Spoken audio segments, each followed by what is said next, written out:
Dane here. I'm going to take the heater out on the Xplore XR, and we're going to replace the sail switch, and maybe help out the community. So here we go.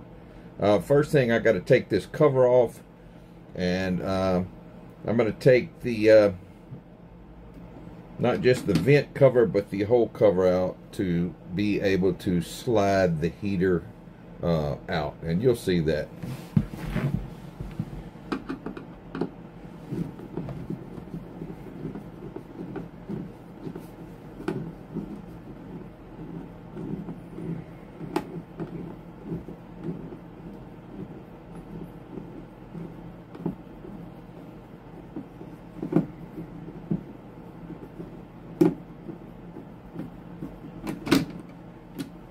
So there's 4 screws that hold this outer vent cover, and so those are the screws I'm taking out now.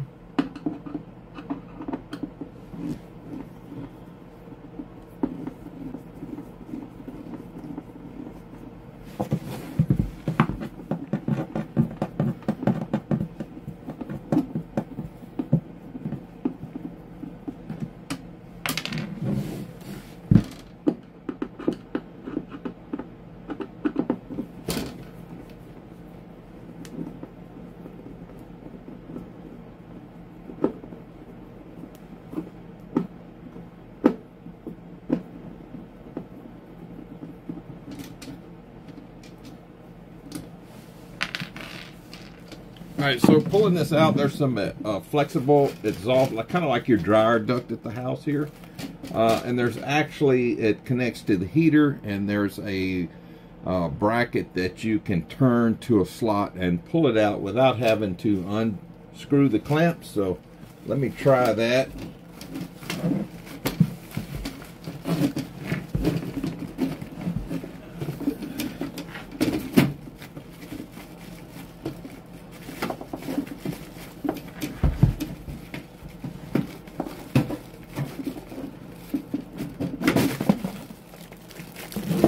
Here we go, and that comes out, so I'll just set that aside.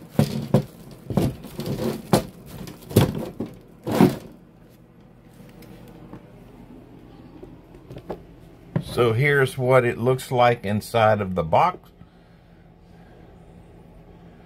and you see on the left there's some smaller ducting that goes to the heater box.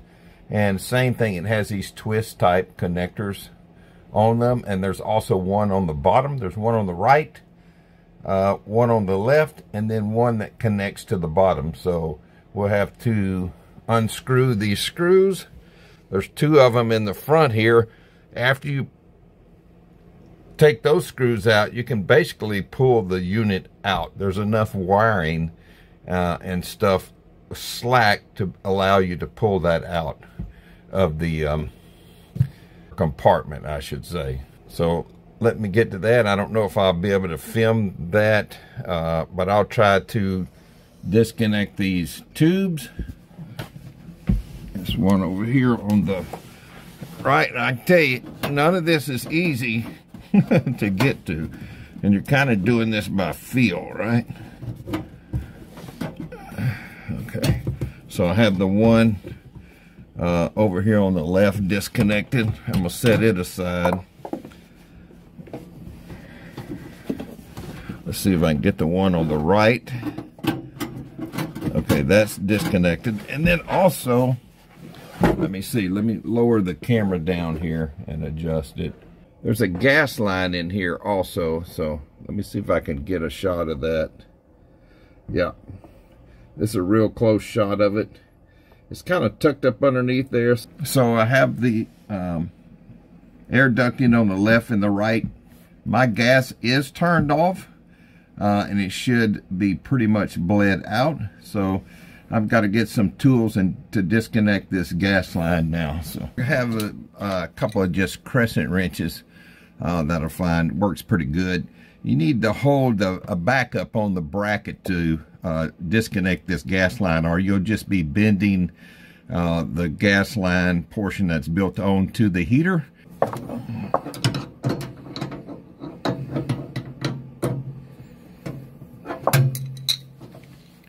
All right, so I have it loose now. I think I can do it by hand here. Get the rest of it.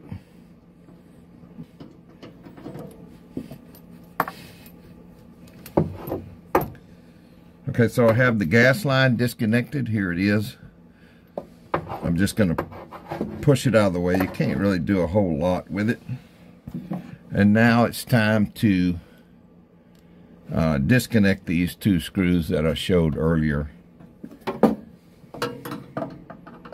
Or remove them, I should say.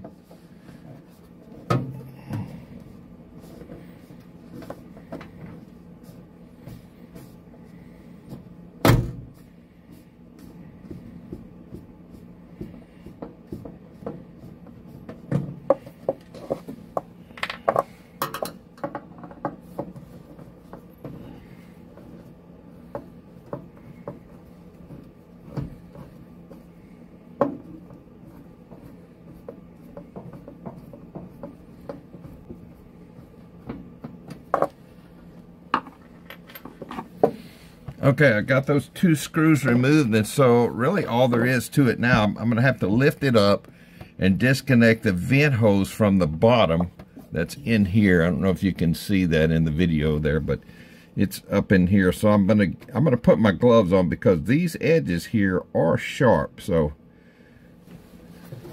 I'm going to lift it up and pull it out just a little bit, and let's see if I can disconnect this line underneath, which I can tell you, this is not an easy chore here.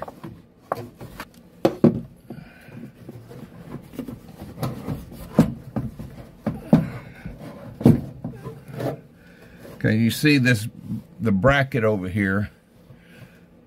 You have to really pull it down here to get it out of there.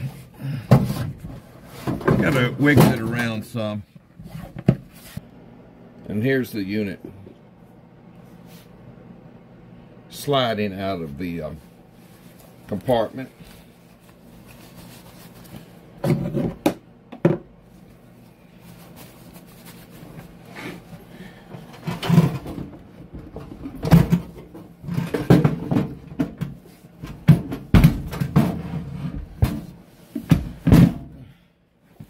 All right. Okay. This does have a circuit board in the back, and so I removed this yesterday and noticed there's a red LED right here. It was blinking real slowly, and after looking at the troubleshooting guide, it says it's an airflow issue. And so on top here, they have a reset switch. I don't know if you... And so I reset that, stopped the blink, and it seemed to work, but it didn't work for very long. So now I have the cell switch, and I'm going to replace that and see if that corrects it. I'm also going to check this cell switch, electronically at least, to see if there's an issue with it. Okay, I'm about to remove the cell switch, and this is it right here. Make sure, you know, before you do this, you have the power disconnected. It's a little awkward, I think, maybe taken out, but let's see if we can get it.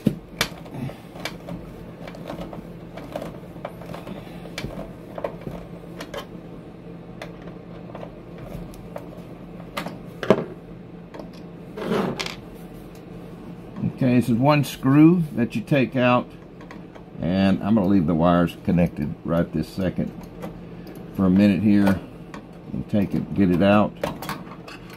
You got to kind of turn it and then twist it out, and then this is the result. Now it seems to be working fine. I don't see anything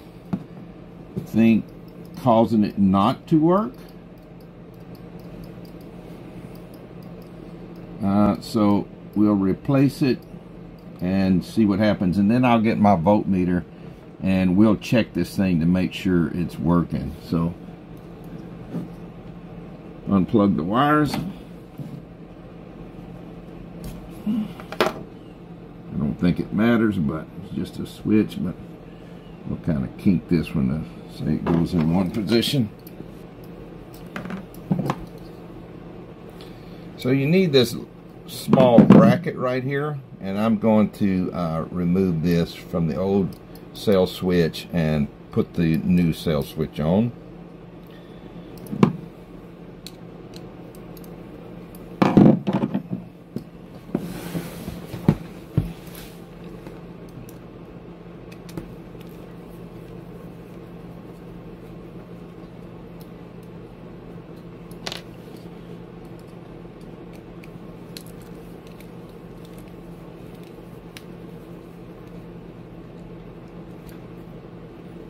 So here's the new cell switch. I mean the old one I'm taking off, and then I have the new one I'm replacing it with here.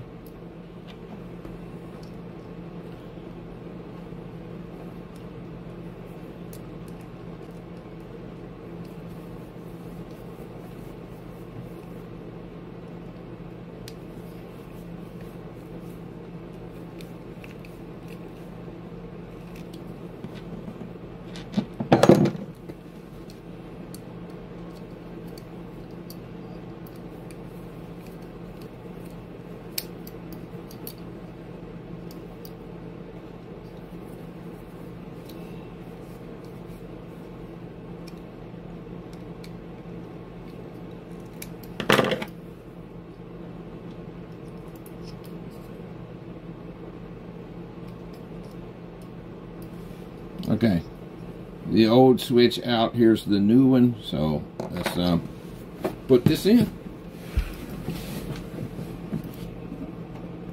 Connect our wires here.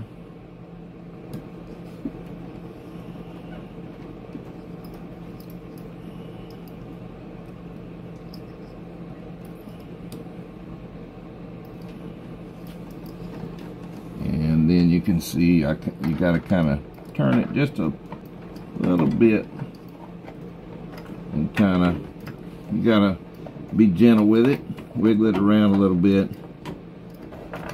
to get it in there.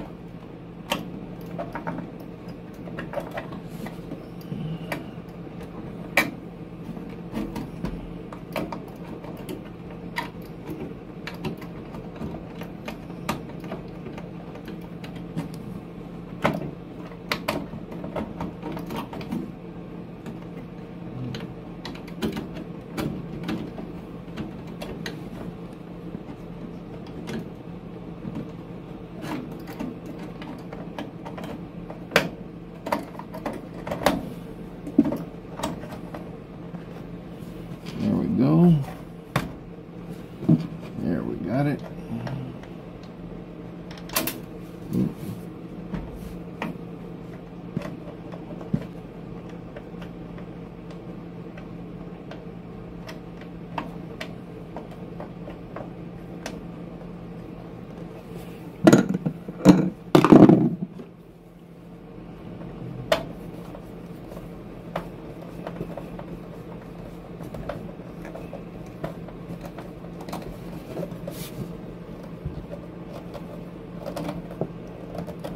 Okay, so the cell switch is replaced, and I'm going to tell you, I don't know if this is going to fix the problem, but we did have the LED blinking. It did say an airflow issue. The code in the manual, and I did reset it and it worked for a minute, so we'll see. If this doesn't fix it, then I'll have to take it into the dealer here. So, but kind of a bummer, because I think some other people on the forum out traveling, and then the heater quit working, which mine, we really haven't used this thing, and then when testing, it's not continuously staying on. So we'll give it a whirl. I'm gonna turn my the reset button back on here, and then we got to try to put it in there kind of in the reverse order.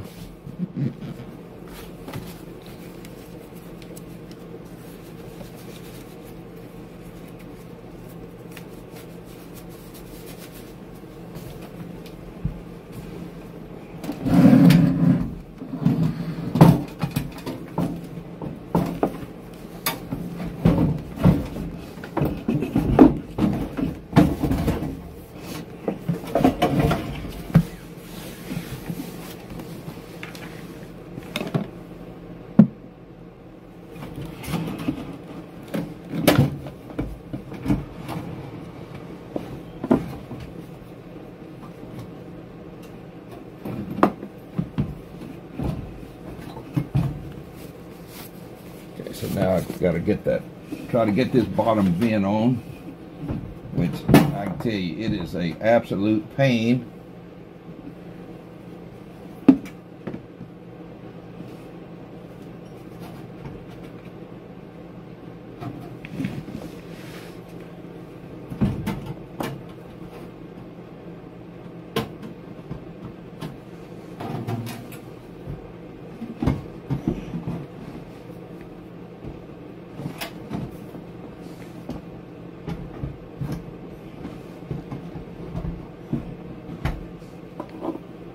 Also, when you're putting it in, you have the outside vent line, and you have to kind of pull and push to pick up the back and line that up so it slips over a guide kind of that holds it in place.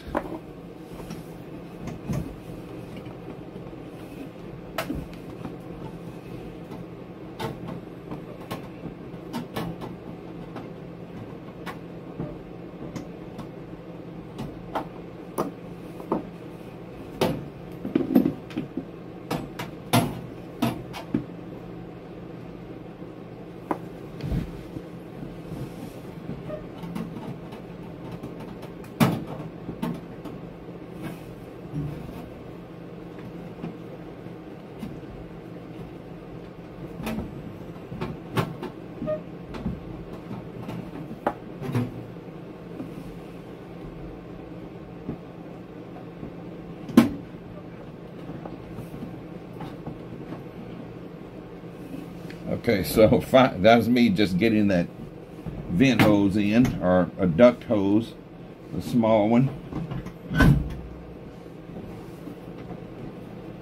Just got to go back just a little more.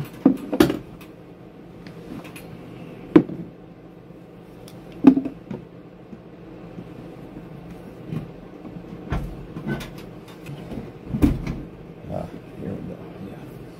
Yeah. Okay, finally got the thing in place. So it takes a little wiggling, jiggling to get it.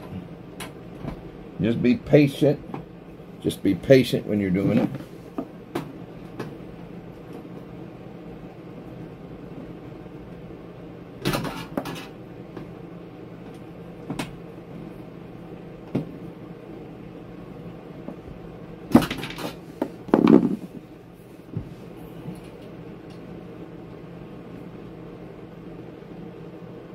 So now I'm putting in the mounting screws. Let me get the camera around here.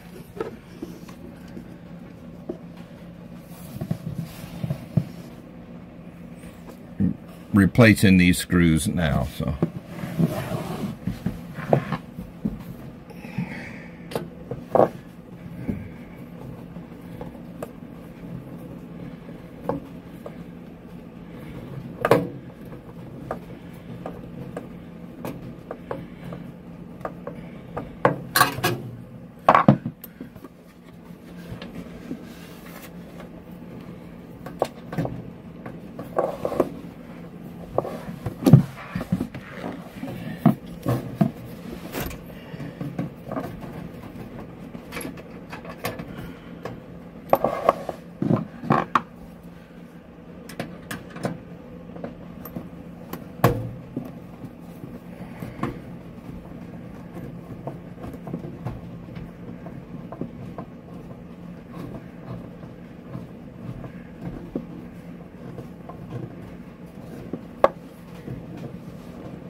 Okay, got the mounting screws, and now I'm going to try to get the side ducting on, which, yeah, like I said, that's the fun part.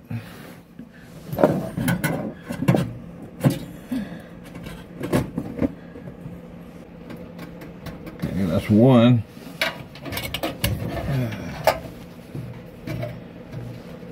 You really kind of have to do this by feel too.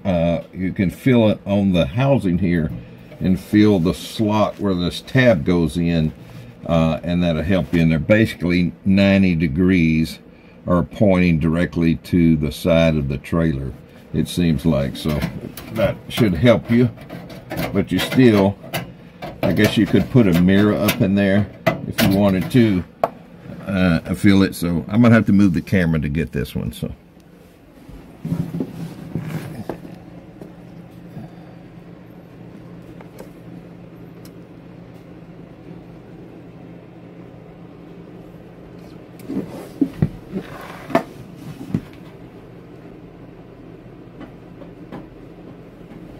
Okay, so I got the last ducting. Now I'm going to connect the gas line.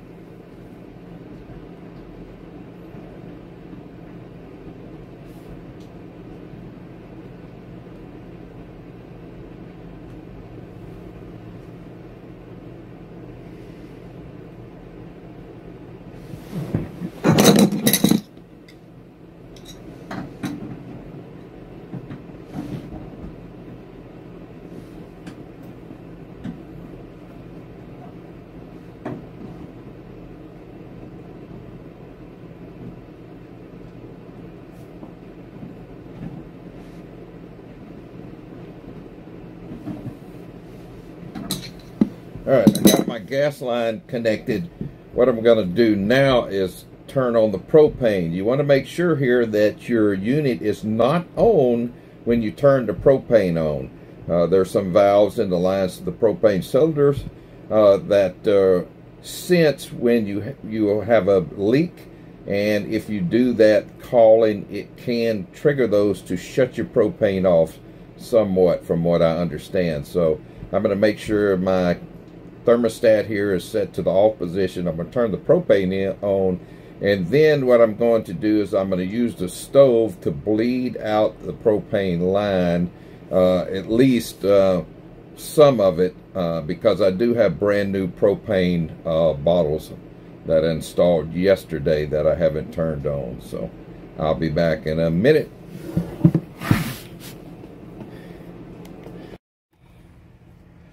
So here I'm just checking to make sure my unit is off, and it is off, as you can see right here. Okay, I have the propane on now. I'm just going to run the burners on the stove here to bleed my propane lines. Be sure to take a minute for the propane to get here.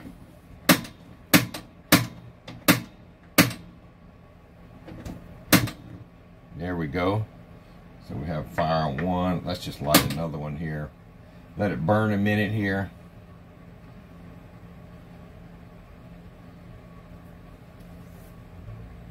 Make sure we got that propane good.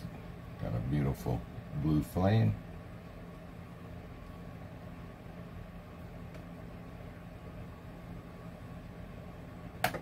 Okay, I'll turn these off. And what I've learned with this heater, just trying to get it to work, you have to really turn it on. It may seem to be working at first, but then just let it stay on here. We're here at the house where we can control everything. And then come back out here periodically to see if the thing is actually working like it should. So, okay, right now I have a portable heater here. And I can tell you, it has two settings, low and high, just a little space heater, and I'm getting hot on 2, and now even on the lowest setting I'm getting hot. Now I have the heat thermostat turned up all the way. I can probably turn that down. And it's the weather outside here, it's in the 40s, and it's raining right now, so just for a reference. All right, let's see. Let's turn our unit on. Go over here to mode. See if I can get the camera right. Of course, it goes to auto and then cool, but I want heat. And let's see if we can get some heat blowing.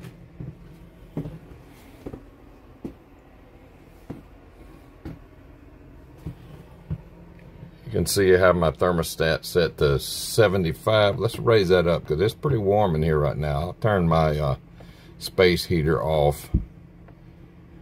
There's 85, so.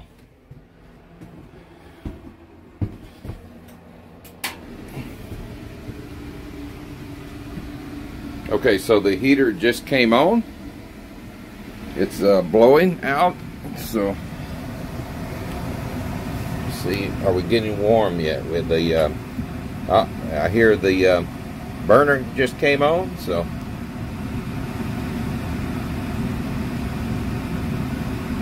Not feeling really warm yet. Just give it a minute. See what happens.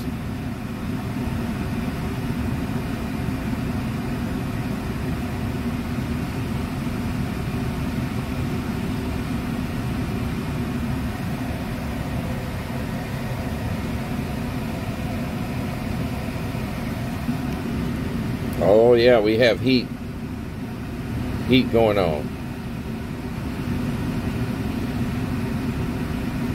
All right, that's good.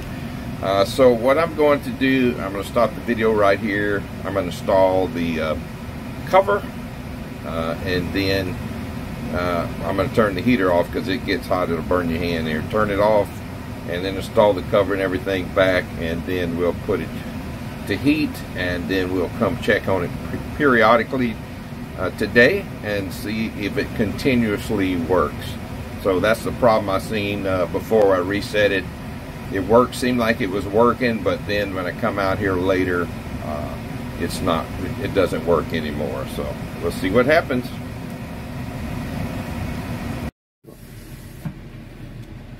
Okay, the heater's running. I've got the temperature turned up to 84 degrees. So we'll see how that goes. I'll leave it. I had to actually open the doors and stuff for a little while to let the hot air go out, because the space heater had it up to 80 degrees there after I even turned it off. So the Trader does that well. So what I have here is my voltmeter, and we have it on ohms, of course. And my micro switch, we can't put a load on it to get some current going through there to see if that's an issue, but we will be able to see if it's actually making contact, opening and closing like it should. And so I have my voltmeter set on ohms. I'm going to touch them together so you can see what happens. It'll go together and then it'll pop up and start reading the resistance there. Okay, and this is an auto ranging meter. So now we're going to, these are some special leads for this. They have some small little wires that you can grip some things. Years working for the electric company, you learn all this stuff. So now I have the switch. I don't know what position is on or off really on the thing. I haven't looked.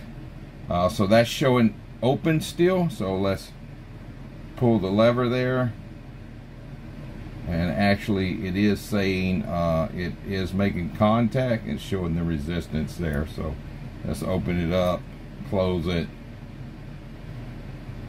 back. So the switch is working. Now I know some others posted they had lint or anything on their switch. My switch was there was no lint or anything. It was pretty spotless when I brought it out. So that doesn't mean that current could cause a problem if the contacts are bad inside and not causing allowing enough current to go by. So I wouldn't think this would be rated for too much, but I don't know. It does have a little diagram on the side that says normally close and normally open on here also. So there we go. We'll see how it goes. If this cell switch, the heater continues to run well, then I will say that the contacts are burnt in here and they are not allowing enough current to go through this switch for continuous operation of the heater there. So that would be it. Later. This is the replacement switch I purchased at my local RV parts supply store, so 33082, and they told me that the 33081 number, which is I think in the manual, has been discontinued. And just to follow up, the heater's been running now for 2 days without any issue, keeping the trailer at 75 degrees. So I hope this video helps. you all are you do-it-yourselfers that want to go out there and replace a cell switch. And I will catch y'all later. Good traveling.